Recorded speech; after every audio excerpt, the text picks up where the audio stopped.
আজকে তাই হয়েছে। কোথায় গেল এত দাপট? এরকম মসজিদ তো জীবনে দেখি নাই যে বাংলার জমিনে ৩০০ সদস্য সহ প্রধানমন্ত্রী একেবারে গায়েব হয়ে যায়। ঠিক কিনা কথা বলুন, ঠিক কিনা কথা বলুন। গায়েব হয়ে যাওয়ার একটা মাত্র কারণ, সেটা হলো এই পৃথিবীর মানচিত্রে ওরা ইসলামটাকে নিয়ে ওরা সিনেমিনি খেলেছিল। ঠিক কিনা কথা বলুন। আলেম ওলামাদের সঙ্গে বেয়াদবি করেছিল, নিরীহ মানুষের উপরে অত্যাচার, জুলুম, নির্যাতন, স্টিম লড়াই চালিয়ে দিয়েছিল।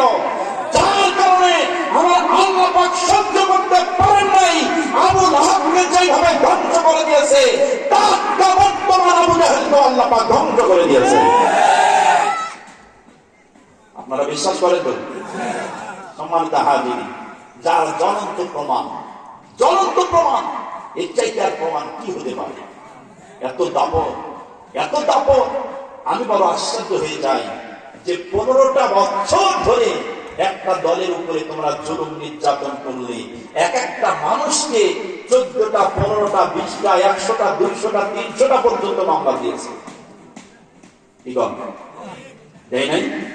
আপনার এই উল্লাহ পড়ার সন্তান মাওলানা রফিকুল ইসলাম খান মামলা কতই ছিল জানেন আপনারা? হ্যাঁ, তার চাইতে বেশি হতে পারে না, তার চাইতে বেশি। একটা মানুষ